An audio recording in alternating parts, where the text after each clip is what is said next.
அதாவது what is financial freedom பார்த்தாச்சு, when to achieve financial freedom பார்த்தாச்சு, how to achieve financial freedom பார்த்தாச்சு.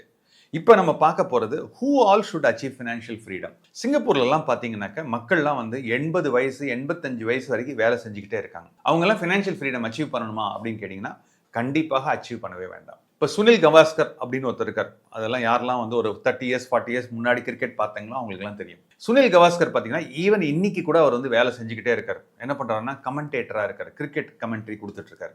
நீங்கள் கடைசி நாள் வரைக்கும் நீங்கள் வேலை செய்ய போறீங்க அப்படின்னு சொன்னீங்கன்னா நீங்கள் ஃபினான்ஷியல் ஃப்ரீடம் பற்றி யோசிக்கவே வேண்டாம். ஹூ ஷுட் அச்சீவ் ஃபினான்ஷியல் ஃப்ரீடம்னாக்க நான் வந்து ஊர் சுற்றி பார்க்கணும், எனக்கு வந்து நிறைய ஆசைகள் இருக்கு, எனக்கு நான் பண்ணுற வேலை வந்து ஒரு ஹை ப்ரெஷர் ஜாபாக இருக்குது. யாருக்கெல்லாம் இந்த ஹை ப்ரெஷர் ஜாபாக இருக்குது அப்படின்னு பார்த்தீங்கன்னாக்க, அதாவது என்னுடைய வருமானம் வந்து ஒரு நிலையான வருமானம் கிடையாது, ஆர்டிஃபிஷியல் இன்டெலிஜென்ஸ்னால என்னுடைய வேலை போயிடும். அப்படி இல்லைன்னா இப்போ பார்த்தீங்கன்னா நான் ஒரு கார் டிரைவராக இருக்கேன்னு வச்சுக்கோங்களேன். அமெரிக்காவில் இன்னைக்கு டெஸ்லாவில் வந்து கார் டிரைவர்ஸே இல்லாமல் கார் இருக்கு. அது வந்து ஏன் இன்னொரு 20 வருஷம் 30 வருஷத்துல ஏன் இந்தியாவுக்கு வரக்கூடாது? அப்படி வந்ததுன்னு பார்த்தீங்கன்னா ஒரு கார் டிரைவரோட ஜாப் வந்து பார்த்தீங்கன்னா ஒரு 30 இயர்ஸ்ல அது ரெலவெண்ட் இல்லாமல் இருக்கும். ஸோ நீங்க வந்து கடைசி வரைக்கும் வேலை செய்றீங்கன்னா, last day of your death வரைக்கும் நீங்க வேலை செய்வீங்கன்னா கண்டிப்பாக ஃபினான்ஷியல் ஃப்ரீடம் பற்றி யோசிக்கவே வேண்டாம். இல்லை நீங்கள் வந்து உங்களுக்கு ஒரு பேரலாக வந்து ஒரு பாசிவ் இன்கம் வரணும்னா கண்டிப்பாக நீங்கள் வந்து ஃபினான்ஷியல் ஃப்ரீடத்துக்காக நீங்கள் இன்வெஸ்ட் பண்ணுறது ரொம்ப ரொம்ப முக்கியம். சார், ஃபினான்ஷியல் ஃப்ரீடம் அச்சீவ் பண்ணுறவங்கலாம் கடன் வாங்கலாமா, கடன் வாங்கக்கூடாதா அப்படிங்கிறது தான் அடுத்த கேள்வி. என்னை பொறுத்த அளவுக்கு கடன் வாங்குறதுல எந்த விதமான தவறுமே கிடையாது. அப்போ கடன் வச்சுக்கிட்டு எப்படி சார் ஃபினான்ஷியல் ஃப்ரீடம் வரும் அப்படின்னு பார்த்தீங்கன்னா, உங்களுடைய பாசிவ் இன்கம் வந்து 1000 ரூபாய்ன்னு வச்சுக்கலாம். 500 ரூபாய் இஎம்ஐ வரைக்கும் நீங்கள் கண்ணை மூடிக்கிட்டு கடன் வாங்கி பிஸ்னஸில் இன்வெஸ்ட் பண்ணலாம்.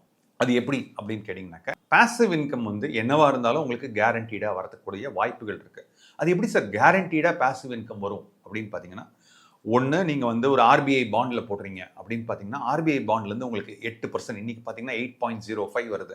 ஸோ அப்போ அந்த 8.05 உங்களுக்கு கேரண்டீடாக வருது. அப்போ நீங்கள் என்ன பண்ணலாம்னா, வரக்கூடிய இதில் பாதிக்கு பாதி அமௌண்ட்டை எடுத்து நீங்கள் இஎம்ஐயாக பிளான் பண்ணி வைக்கலாம். அதே மாதிரி ரெண்டாவது வந்து பார்த்தீங்கன்னா ரெண்டல் இன்கம். இப்போ என்கிட்ட ஒரு ரெண்டல் இன்கம் வருதுன்னா அந்த ரெண்டல் இன்கம் வச்சு என்னால் கண்டிப்பாக பண்ண முடியும். என்கிட்ட நான் ஒரு 4 பிஸ்னஸ் இருக்கு. அந்த 4 பிஸ்னஸில் ஒரு 3 பிஸ்னஸ்லேருந்து எனக்கு வந்து மாதம் எனக்கு ஒரு 30,000 ரூபாய் எனக்கு வருது, வருமானம் வருதுன்னா அந்த 30,000ல் 15,000 ரூபாய் நீங்கள் எடுத்து இஎம்ஐக்காக நீங்கள் பண்ணலாம்.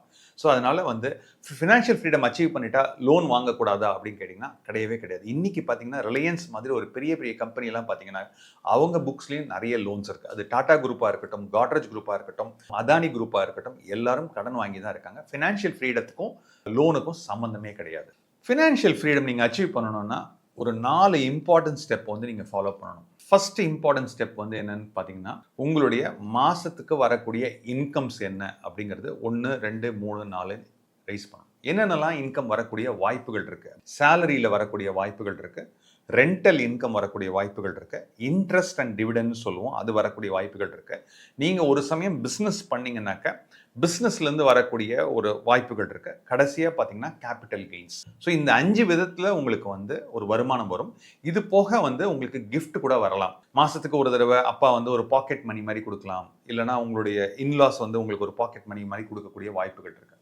ஸோ இது எல்லாத்தையும் சேர்த்திங்கன்னா இதுதான் வந்து உங்களுடைய இன்கம். இதுதான் ஃபஸ்ட்டு ஸ்டெப். ரெண்டாவது ஸ்டெப் நீங்கள் பார்க்க வேண்டியது எக்ஸ்பென்சஸ். எக்ஸ்பென்சஸ்னாக்க ஒவ்வொரு மாதமும் இல்லை ஒரு வருஷத்துல நீங்கள் என்னென்னலாம் செலவு பண்ணுறீங்களோ அந்த டோட்டல் எக்ஸ்பென்சஸ் ஆஃப் இயர் எடுத்துக்கிட்டு அது divide by 12. So for example insurance premium வருடத்திற்கு ஒரு தடவை தான் கட்டுறேன். அதுக்கப்புறம் வந்து ஸ்கூல் ஃபீஸ் வருடத்திற்கு ஒரு தடவை தான் கட்டுறேன்னா அதையும் ஆட் பண்ணிக்கணும். அதே மாதிரி 3 மாதத்துக்கு ஒரு தடவை நான் ஏதாவது பே பண்ணுறேன் அப்படின்னீங்கன்னா அதையும் ஆட் பண்ணிக்கணும். அதே மாதிரி ரெண்ட் கொடுக்குறேன் அப்படின்னா அதையும் ஆட் பண்ணிக்கணும். வருடத்திற்கு 2 தடவை நான் வந்து வெக்கேஷன் போகிறேன் அப்படின்னா அதையும் ஆட் பண்ணிக்கணும். ஸோ இது எல்லாத்தையும் ஆட் பண்ணிங்கன்னா அதுதான் வந்து எக்ஸ்பென்ஸ். இது ரெண்டாவது. மூணாவது வந்து பார்த்தீங்கன்னா என்கிட்ட இருக்கிற சொத்துன்னு பார்த்தீங்கன்னா அசையும் சொத்து, அசையா சொத்துன்னு 2 இருக்குது. ஸோ என்கிட்ட இருக்கிற லிஸ்ட் ஆஃப் அசெட்ஸை வந்து வருடத்திற்கு ஒரு முறை எல்லாத்தையும் எழுதி பார்க்கணும். அதான் ரொம்ப ரொம்ப இம்பார்ட்டன்ட்.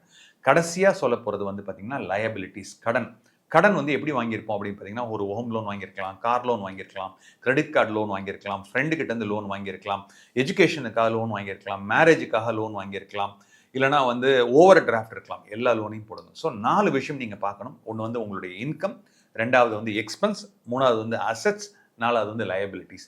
இதுக்கப்புறம் என்ன பண்ணணும் அப்படிங்கிறது அடுத்த வீடியோவில் பார்க்கலாம். ஜென்ரலாக எல்லாரும் என்ன சொல்லுவாங்கன்னா, சப்ஸ்கிரைப் பண்ணுங்கள், ஷேர் பண்ணுங்கன்னு சொல்லுவாங்க. நான் எக்ஸ்ட்ரா ஒன்று சொல்கிறேன். இந்த பர்டிகுலர் சேனலில் நிறைய பிளேலிஸ்ட் இருக்குது. அந்த பிளேலிஸ்ட்டில் உங்களுக்கு எக்கச்சக்கமான ஒரு யூஸ்ஃபுல்லான டிப்ஸ் கிடைக்கும். இப்போ ஏஜ் வைஸ் இன்வெஸ்டிங் பார்க்கணும், இல்லைனா நீங்கள் ஒரு ஐடி ப்ரொஃபஷனல் அதை பற்றி பார்க்கணுன்னா உங்களுக்கு நிறைய வீடியோஸ் இருக்குது.